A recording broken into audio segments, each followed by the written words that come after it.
Tip burn sa lettuce. Akala ng marami, kulang lang sa calcium. Isa ka ba sa mga maling akala?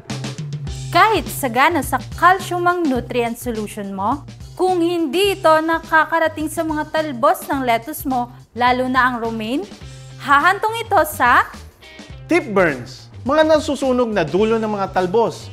Kung hindi mo ma-manage ang tip burns, sunog ang mga talbos ng lettuce mo. Sunog pa ang kita mo. Samahan nyo kami hanggang sa dulo upang maintindihan nating sabay-sabay kung ano nga ba ang tip burns at kung paano ito masusolusyonan.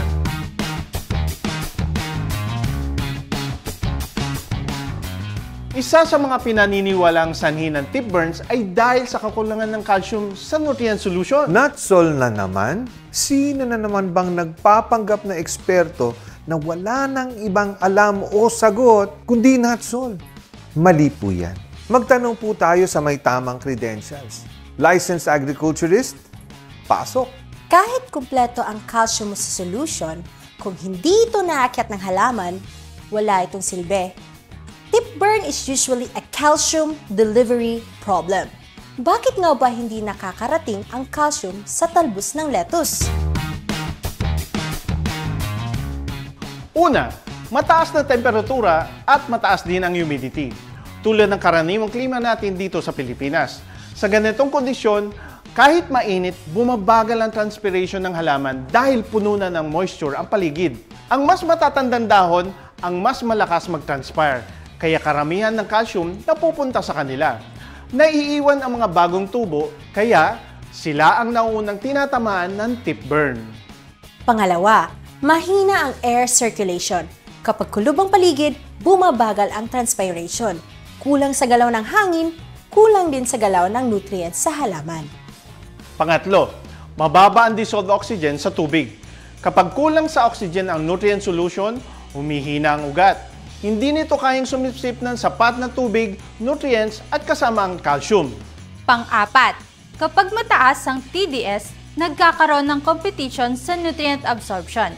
At ang calcium ay isang immobile nutrient, kaya mahirap itong iakyat ng tanim di tulad ng ibang nutrients. Panglima, sa maling pH level, hirap i-absorb ng ugat ang calcium. At pang-anim, sobrang bilis ng paglaki ng lettuce. Kapag mabilis ang tubo, dahil sa init o sa sobrang nitrogen, hindi nakakasabay ang pagdaloy ng calcium sa dami ng bagong cells. Mahihina pa ang cell walls ng mga bagong dahon, kaya't mabilis silang masunog, lalo na sa dulo. Kahit na may calcium ang tanim mo, kung kulang sa galaw ng hangin, mainit, kulang sa timpla ng reservoir mo, kulang sa dissolved oxygen at pH, tiyak magkaka-tip burn pa rin ang lettuce mo.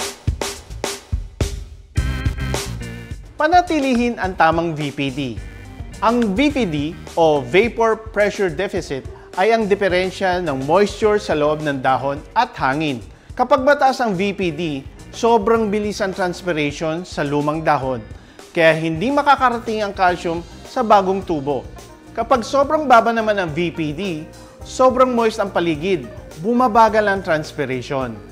Dapat nasa tamang balanse ang VPD, 0.8 to 1.2 kilopascals. Tatalakayin natin ito ng mas malalim sa susunod kong video. Siguraduhin ang maayos na airflow. Gumamit ng oscillating fan o kahit ventilador. Kapag kulob ang hangin, naiipon ang moisture sa paligid ng mga dahon. Humihina ang transpiration. Simple lang ang solusyon, galawin ang hangin. Iikot ang nutrients. Panatiling aerobic ang reservoir.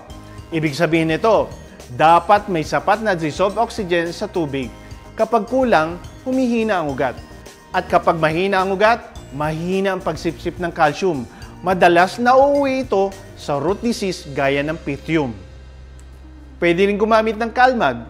Ito ay kombinasyon ng calcium at magnesium na mahalaga sa pagpapalaki ng malalakas at matitibay na dahon. Ang calcium ay tumutulong sa pagbuo ng matitibay na cell walls ng halaman. Samantalang ang magnesium ay mahalaga sa proseso ng photosynthesis dahil ito ang central atom ng chlorophyll. Sa kombinasyong calcium at magnesium, mas napapalakas ang kabuuang kalusugan ng lettuce. Mula cell structure hanggang energy production at lahat po ng yan ay nakapaloob sa NH Bio Calmag. Ang NH Bio Calmag ay ginagamit bilang foliar spray para mabilis ma-absorb ng halaman, lalo na kapag mahina ang uptake ng ugat dahil sa environmental stress tulad ng matinding init o kulob na airflow. Ito ay may biostimulant properties din na tumutulong i-activate ang natural growth processes ng halaman. Kapag isinama sa regular growing routine, makakatulong ito sa pagpigil ng tip burn at pagpapatibay ng overall plant health. Kung kayo ay may mga katanungan, naglagay ako ng mga links sa description. Tara, usap tayo! Inaanyayahan ko din po kayo na sumali sa NH Mentorship Program. Sa programang ito, kayo ay mas lalo pang lalago sa kaalaman at hinding tatalakayin ang mga safe at sustainable na pamamaraan sa pagtatanim.